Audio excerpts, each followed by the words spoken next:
What's going on, everyone? Welcome to the Investing Bros Show. And today's video, I'm going to be answering some questions I've been getting in chat now for a couple of weeks. And it's going to be an update on some of those legacy coins. We're going to talk about Cardano, Polkadot, and Matic. So if you love those coins that they're in their portfolio, you're going to enjoy this video as we update you on what exactly is happening. If you hate those coins, you'll probably love watching the video and commenting down below how much you hate those coins. Go right ahead. Keep it respectful. But you can comment down below telling me how wrong I am about these legacy coins, and that is quite all right, because I still believe these coins have a bright future. I still believe there's money to be made, even though they've had terrible price action over the last couple of months. That does not mean that these coins are dead, in my personal opinion, and I'll explain a little bit more as to why. But first, before we get in there, like I said, smash the like, hit subscribe, and we got to roll our intro.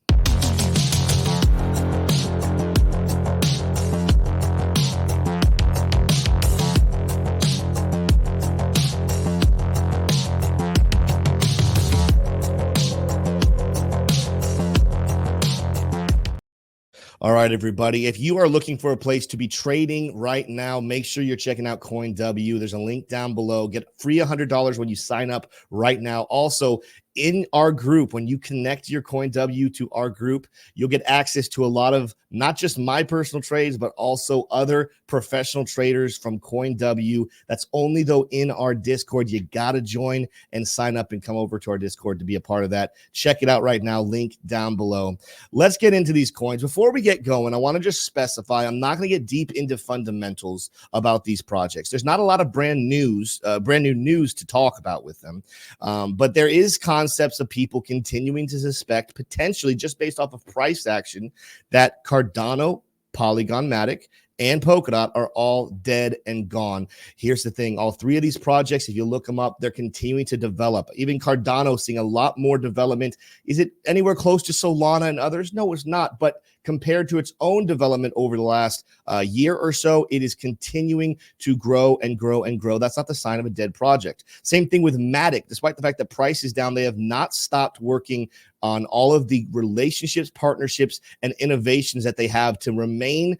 At this point, they are the #1 layer 2 for Ethereum, and they're working to remain that way. Why are people not using Matic that frequently right now? Well, let's just think about it. It's a layer 2 on Ethereum. Ethereum is not necessarily in and of itself doing extremely well at the moment. Its gas fees, for example, are extremely low. And when that happens, there's less of a desire or need to use a layer 2.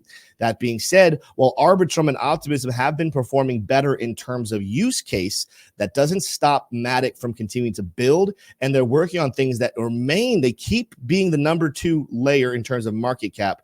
#1 layer 2 solution for Ethereum, and I believe that they're working on things to continue to develop that. As far as Polkadot is concerned, people love to hate on Polkadot, and you can say what you want, but they continue to be one of the key pieces in the altcoin space that will help drive it forward with its interoperability to make sure that users can go back and forth between any chain without problems. It's going to be a big part of why altcoins still have a bright future.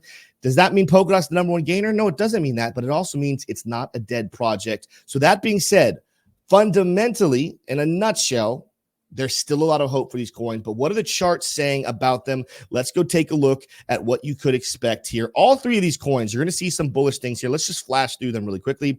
Cardano, you guys can see a pattern right here. We call this a falling wedge pattern. This would give us a breakout for Cardano to come back up to 57 cents. That would be a pretty good jump for the coin, but you're going to see some similarities here. Polkadot, same thing. Lower highs, lower lows, yes, but a breakout prediction from a falling wedge. We could see a push back up to $8.43. And then, of course, here on Matic, the same thing. Falling wedge pattern, breakout prediction in the short term, maybe back up here towards 70 cents. Let's go a little bit slower, though. Let's turn on the Lux Algo indicators and see what exactly is going on and why you should not be giving up hope. The big wick we had down here actually did hit a take profit level that we had called for here on Lux Algo. But when we start to turn on even our oscillators here, well, then the time isn't necessarily here in this second. There's some really cool things I'm seeing when it comes to our oscillators on this time frame, and that is that we've seen bullish divergence here kind of mark the bottom back when we fell back below 30 cents. But even at the moment, while the money flow and excessive sellers are still coming in. I've told you guys before, historically, not this grouping right in here, but historically, when you do see excessive sellers come in on Cardano, that normally is marking a local bottom, and you should be seeing a big move to the upside. You're also going to see our MACD looks like it's ready to cross bullish. Our RSI has been overextended, and it looks like it's ready to make a move to the upside. But even coming out all the way to the weekly chart, we recently hit low levels of oscillators that historically on the Luxago oscillator and the RSI, these are the levels on the weekly chart that do send Cardano's price back up to the upside. And conveniently, when you take a look here at the weekly chart, so we're talking about what could happen over the next couple of months. I talked about that 57 cents. We're talking about like about a month and a half or so, 57 cents on the card. Look at where the weekly smart trail is. This will really define getting Cardano back into a place of being into a full-blown bull market. It's conveniently very close to that level, and I guarantee you as price continues to climb, or if it continues to climb, let's just be ifs here, this smart trail will keel over and come to the upside. Do not be surprised to see Cardano shoot up and begin to wrestle with our weekly smart trail somewhere in that camp, again, of 57 cents. It's going to be a next point to watch before we start to take off. After that, there's still a lot of reasons to suspect Cardano's definitely going over $1. I have my personal opinions about how high we could get. You guys can see some prices I put up here, but I will be putting out a price prediction video on Cardano later on, probably in a couple of weeks. I'm going to wait for a little more interest to come into it, but for you guys watching now who love it, keep an eye on still at least all-time highs around $3, but I think $5 to $7 still on the table here for Cardano. So that's the micro and the macro. Last thing I want to say about Cardano before we move on, a lot of people have been talking about the Cardano over Bitcoin chart and how terrible it is, just how absolutely horrible it is. Well, I want to show you something historically, because you're right. If you were to go back to the highest level where Cardano was really, really high compared to Bitcoin back in September of 2021, we have fallen off of a cliff in the last couple of years. But take a look at what Cardano looked like, and this is really going to apply for both Matic and Polkadot as well. As we take a look at legacy coins, people are claiming that these coins are doing terribly because of their history, because how old they are. But if you looked at the last bear market, Cardano did the same thing. In fact, in 2018, it actually was higher compared to Bitcoin than the peak in August. What ended up happening, though, is you had a dramatic fall, and we crashed down to levels very close to where we currently are before the bull market would go ahead and take off. But take a look at even some of the similarities. For example, looking at this peak right here compared to this one. Are they perfect? Are they identical? Not necessarily identical, but very, very similar before the last leg down, before Cardano would pick up and start to run once again against Bitcoin. I'm not predicting this happens necessarily this week or next week. I still think we're talking about waiting for alt season to see the explosion of Cardano back up over Bitcoin. But that being said, anyone trying to say that looking at the current downward trend means that Cardano is dead clearly hasn't studied their history, because this very much looks like just a repeat of the last bear market. It's not necessarily something to use this chart to throw Cardano out with the bathwater and say it is terrible. I still have hopes that we're going to see repeating of history right there. And like I said, I still see the fundamentals building to that point as well. Let's take a look at what Polkadot is doing, though. Moving on from Cardano, as I said, again, breakout from a falling wedge pattern, $8.45 for Polkadot.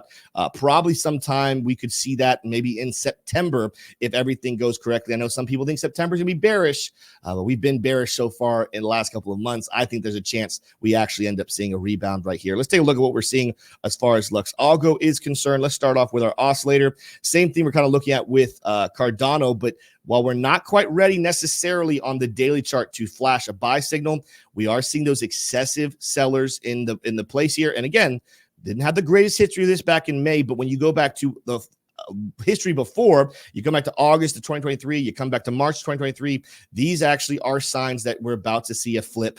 When you see these low oscillators with that oversold mark, those are usually great patterns in history for big moves to the upside. MACD looks like it wants to cross bullish. The RSI, when you're looking at it, is kind of setting up even bullish divergence at the moment here on the daily chart. So this is all stuff that we're looking at that's very, very positive. Coming out to the weekly chart, Same thing as Cardano, that weekly smart trail right there in that same area. Would not be surprised to see that hit. I am interested to see what happens. This is a pretty strong bearish breaker block here on 650. So don't sleep on that level either. I don't think we're going to blast through that really, really fast. We could see a little bit of wrestling at that point, but I still think this move of the falling wedge, I still think a wrestling point should be watched out for about $8.30, kind of in that area, maybe $8, give or take. See former levels of resistance where that could come into play here. But that's what I'm looking at for Polkadot on the long term. Still thinking we're going to be looking way to the upside here. I think I didn't show you the oscillator here.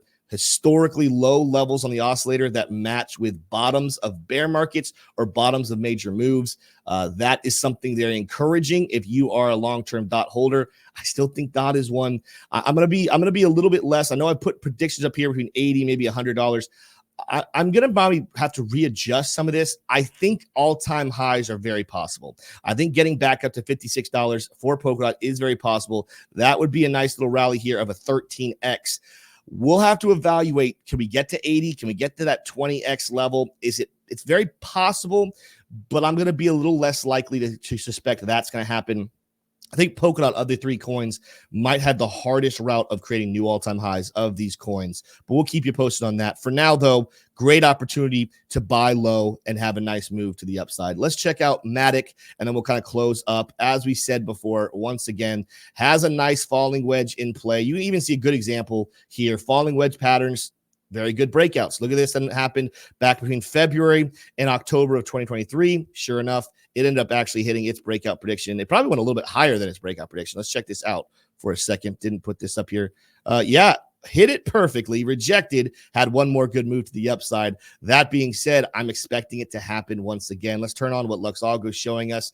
Coincidentally, coming in right there on a daily order block, back to some resistance levels from back here in May. So that's really interesting. We're not seeing the overwhelming sellers, but what we actually see more encouraging on the Matic chart is that we had a perfect buy signal with a green reversal, green momentum, and then we've been having this positive money flow on Luxalgo. That's a great sign. That mixed with 100% oversold mark here on the RSI, it also gave us the MACD looking to cross bullish for the first time since way back here in July, where we had a nice little pump. Coming out to the weekly chart, you're also going to see, again, historically low oscillator levels that have marked major bottoms in the past. We're oversold at the moment. The money flow is still negative, so I want to see that money flow keel over. But with the oscillator being this low, this is a good sign historically that the price of Matic should look to move to the upside.